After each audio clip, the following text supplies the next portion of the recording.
Hi గారు, welcome to our channel. ప్రస్తుతం మనతో పాటు దామ బాలాజీ గారు సీనియర్ జర్నలిస్ట్ ఉన్నారు. వారితో ఒకసారి మాట్లాడదాం. నమస్కారం సార్. నమస్తే. సార్, పుష్ప 2 మూవీ ప్రొడ్యూసర్ పైన ఒక కేసు నమోదైంది అని అంటున్నారు సార్. అది కూడా ఫోన్ ట్యాపింగ్ కేసు అని అంటున్నారు. సో పుష్ప 2 మూవీ ప్రొడ్యూసర్ కి ఫోన్ ట్యాపింగ్ కి సంబంధం ఏంటి? అసలు ఈ కేసు ఎప్పుడు నమోదైంది? చాలా వార్తా పేపర్లో, న్యూస్ పేపర్లో కూడా వస్తుంది సార్. అసలు ఏం జరిగింది? మరి దీనివల్ల పుష్ప 2 టీమ్ కి అంటే మూవీకి ఏమన్నా ఇబ్బంది ఏర్పడే అవకాశం ఉందా సార్? మీరేం చెప్తారు? పుష్ప 2 సినిమాకి సంబంధించి అనేక వివాదాలు రోజుకొకటి వస్తున్నాయి. నిన్న కూడా అల్లు అర్జున్ మీద కేసు పెట్టడాన్ని మనం మాట్లాడుకున్నాం. ఈరోజు పుష్ప 2 సంబంధించిన ప్రొడ్యూసర్స్ మైత్రి మూవీ మేకర్స్ సంస్థ, దాంట్లో 2 ప్రొడ్యూసర్లు ఉంటారు. ఒకరు నవీన్ ఎర్నేని, 2 రవిశంకర్ ఎలమంచిలి. సో ఇది నవీన్ ఎర్నేని ఇప్పుడు ఫోన్ ట్యాపింగ్ కేసులో ఇరుక్కున్నాడు. ఆయన మీద non bailable case Jubilee hills police స్టేషన్లో రిజిస్టర్ అయింది అని Jubilee hills police station CI Venkateswara Reddy ప్రకటించాడు. సో ఇది ఒక సంచలనం క్రియేట్ చేస్తుంది. అంటే పుష్ప 2 రిలీజ్కి ముందే ఈయన ఏమన్నా అరెస్ట్ అవుతాడా అన్న వార్తలు ఇప్పుడు వైరల్ అవుతున్నాయి. సో అసలు ఏంటి కేసు? రెండోది, ఫోన్ ట్యాపింగ్కి ఈ జూబ్లీ హిల్స్ పోలీస్ స్టేషన్లో పెట్టిన కేసుకి సంబంధం ఏంటి అని చూసినప్పుడు ముందుగా మనం ఫోన్ ట్యాపింగ్ కేసుని కొద్దిగా మాట్లాడుకుంటే, ఫోన్ ట్యాపింగ్ కేసు అనేది కేసీఆర్ ఉన్నప్పుడు ప్రత్యర్థుల మీద, రాజకీయ ప్రత్యర్థుల మీద కావచ్చు, సొంత పార్టీలో ఉండే అసమ్మతివాదుల మీద కావచ్చు, అట్లాగే జర్నలిస్టుల మీద, పౌర ప్రజా సంఘాల నాయకుల మీద, తర్వాత వ్యాపారస్తుల మీద, ఇలాగ రకరకాల వాళ్ళ మీద నిఘా పెట్టడానికి ఆయన ప్రణీత్ రావు అనే ఒక, అంటే తన సామాజిక వర్గానికి చెందిన కొంతమందిని నియమించాడు. ప్రణీత్ రావు ఎస్ఐబిలో ఆయన ఆఫీసరు, అట్లాగే ఎస్ఐబికి డీజీగా ఉన్న ప్రభాకర్ రావు, తర్వాత రాధాకిషన్ రావు ఎవరు అంటే టాస్క్ ఫోర్స్కి ఓఎస్డి అనమాట ఆయన. ఇలాగా కొంతమందిని నియమించుకొని ఫోన్ ట్యాపింగ్లు చేశారు. అయితే ఇక్కడ ఏం చేశారు వీళ్ళు, ఎప్పుడైనా పోలీసులకి నువ్వు ఒక చట్ట వ్యతిరేక పని అప్పగిస్తే దాన్ని ఉపయోగించుకొని వాళ్ళు మనకు చట్ట వ్యతిరేక పని అప్పగించాడు కాబట్టి మనం దీన్ని ఉపయోగించుకొని సొంతంగా వ్యవహారాలు చక్కబెట్టిన అతను మనల్ని కంట్రోల్ చేయలేడు, ఎందుకంటే అతనే చట్ట వ్యతిరేక పని చేస్తున్నాడు. కాబట్టి వీళ్ళు ఏం చేశారు, తెలివిగా ఇది ఉపయోగించుకొని చాలామంది వ్యాపారస్తుల మీద నిఘాలు పెట్టడం. వ్యాపారస్తులు అందరూ కూడా చట్ట ప్రకారమే వ్యాపారం చేయడం అనేది ఇండియాలో జరగదు. ఇండియాలో చట్ట వ్యతిరేక కార్యక్రమాలు వ్యాపారంలో అనేకం జరుగుతుంటాయి. అవన్నీ వీళ్ళు కనిపెట్టి ఏం చేస్తుంటారో వాళ్ళని బ్లాక్మెయిల్ చేసి డబ్బులు లాగడం, ఆ కంపెనీల షేర్లు కొన్ని వేల మనుషుల మీద రాయించుకోవడం, ఇలాగా రకరకాల పనులు, బ్లాక్మెయిలింగ్లు పెద్ద ఎత్తున చేసి వీళ్ళు డబ్బులు సంపాదించుకున్నారు ఈ టీం. ఇది అలిగేషన్ అనమాట. ఇది ఇంకా ప్రూవ్ కాలేదు. ఇది ఈ అప్పట్లోనే మనకి వార్తలు కూడా వచ్చాయి. అందులో ఒక కేసు ఏంటంటే, క్రియా హెల్త్ కేర్ అని ఒక సంస్థ ఉంది. ఆ క్రియా హెల్త్ కేర్ అంటే చెన్నుపాటి వేణుమాధవ్ అనే ఆయనది. ఆయన అమెరికాలో వ్యాపారాలు చేసి 2008లో ఇండియాకు వచ్చి 2011లో ఈ క్రియా హెల్త్ కేర్ అనేది తన ఎన్ఆర్ఐ మిత్రులతో కలిసి పెట్టాడు అనమాట. ఈయన దానికి ఎండీగా ఉన్నాడు, మేనేజింగ్ డైరెక్టర్. దీంట్లో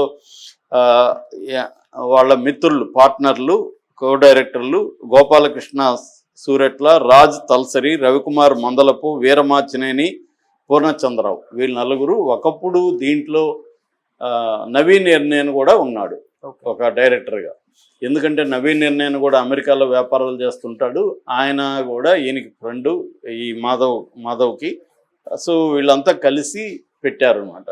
సో పెట్టినాక ఈయన సినిమా రంగం కోసం ఈయన బయటకు వచ్చేసాడు. 2015లో ఈయన తన ఫ్రెండ్స్ ఇంకొక 2తో కలిసి, అంటే ఇటు రవిశంకర్ ఎలమంచిలి, తర్వాత మోహన్ చెరుకూరి, వీళ్ళ 2తో కలిసి ఆయన మైత్రి మూవీ మేకర్స్ 2019లో పెట్టుకున్నాడు.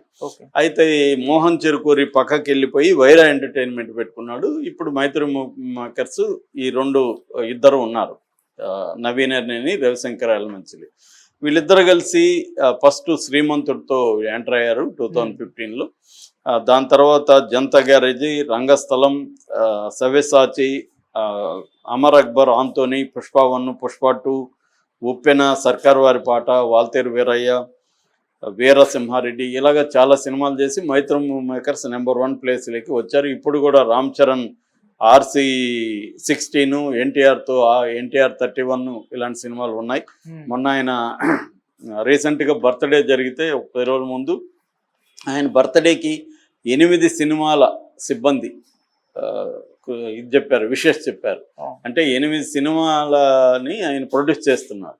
వాళ్ళ స్టాఫ్ అంతా కూడా ఈయనకి చెప్పి ఒక రికార్డు అనమాట, ఇండియాలో అదొక రికార్డు. 8 సినిమాల స్టాఫ్ ఒక ప్రొడ్యూసర్కి బర్త్డే విషెస్ చెప్పడం, దాని మీద అందరూ మీడియా కూడా రాశారు. ఆ స్థాయిలో ఈయనకి పేరుంది. సో ఇప్పుడు పుష్ప 2 మనకు తెలుసు, దాన్ని 1000 కోట్ల పైన బిజినెస్ అయింది ఆల్రెడీ. సో అదొక దేశంలోనే ఒక బాహుబలి, త్రిబుల్ 6 ఇలాంటి దీంట్లోకి లీగ్లోకి వెళ్ళే పరిస్థితి కనిపిస్తుంది.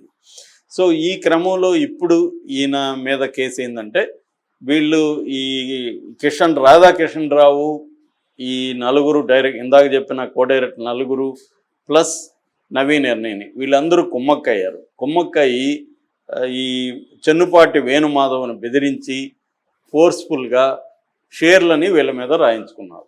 ఇది కేసు అనమాట. సో ఇది క్రిమినల్ కేసు కిందకు వచ్చింది. ఎందుకంటే ఒకరిని బెదిరించి ఆ కంపెనీలో ఉండే షేర్లని వీళ్ళ మీద రాయించుకున్నారు. అందులో ఈయన కూడా ఉన్నాడు, ఎవరు నవీన్ ఎర్నేని. ఇది కేసు. దీంట్లో ఆల్రెడీ ఆయన మీద ఐపీసీ 386, 365, 341, 120B రెడ్ విత్ 34 ఈ 4 సెక్షన్ల కింద కేసులు పెట్టారు. ఇందులో బెయిలబుల్ ఉన్నాయి, నాన్ బెయిలబుల్ ఉన్నాయి.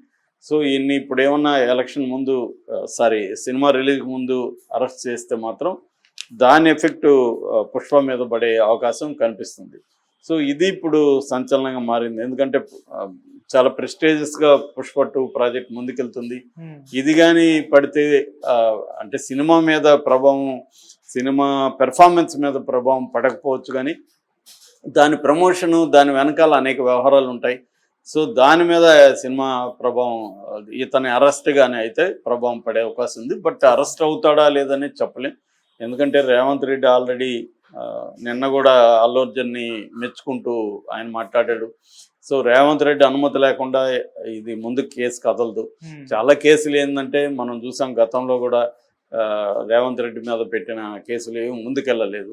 అట్లాగే రేవంత్ రెడ్డి ఇప్పుడు వీళ్ళ మీద పెట్టే కేసులు కూడా జనరల్గా ఎక్కువ సార్లు ఏంటంటే రాజకీయ ప్రత్యర్థుల్ని కంట్రోల్ చేయడానికి కేసులను వాడుకుంటుంటారు.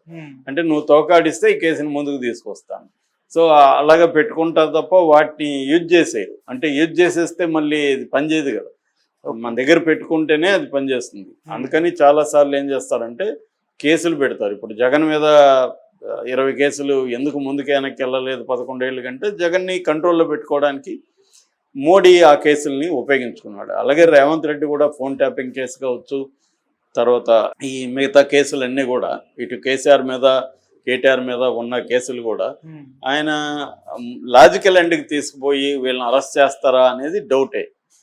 సో అరెస్ట్ చేస్తే మనకేంటి ఉపయోగం, చేయకపోతే మనకేంటి ఉపయోగం అనేది బేరీ చేసుకుని దాన్ని బట్టి మూవ్ అవుతుంటారు. ఆ రకంగా ఇప్పుడు ఈ కేసులో రాధాకృష్ణరావు ఆల్రెడీ వాంగ్మూలం ఇచ్చాడని చెప్తున్నారు. ఆ వాంగ్మూలంలో నవీన్ ఎర్నేని పేరు కూడా రాశారు. అంటే ఈయన ఏమేమి అక్రమాలు చేశాడో మొత్తం లిస్టు ఆయన ఇచ్చేశాడు. ఆ అక్రమాలలో ఎవరెవరు భాగస్వాములో కూడా ఆయన చెప్పాడు. అలాగా నవీన్ ఎర్నేని పేరు కూడా ఆయన వచ్చింది. ఎందుకంటే ఈ చెన్నుపాటి వేణుమాధవ్ కంప్లైంట్ చేశాడు, ఇట్లా వీళ్ళందరూ కలిసి నా దగ్గర షేర్లని ఇట్లా రాయించుకున్నారని. సో ఇప్పుడు ఇది జరిగినప్పుడు దీన్ని తీసుకెళ్లి పోలీసులు ఆ రాధాకృష్ణరావుని కస్టడీలో ఉన్నప్పుడు విచారించారు. ఇట్లా అన్నాడు, నువ్వేమంటావు అంటే ఆయన కూడా కన్ఫెస్ చేశాడు, అవును మేము చేసింది నిజమే అని.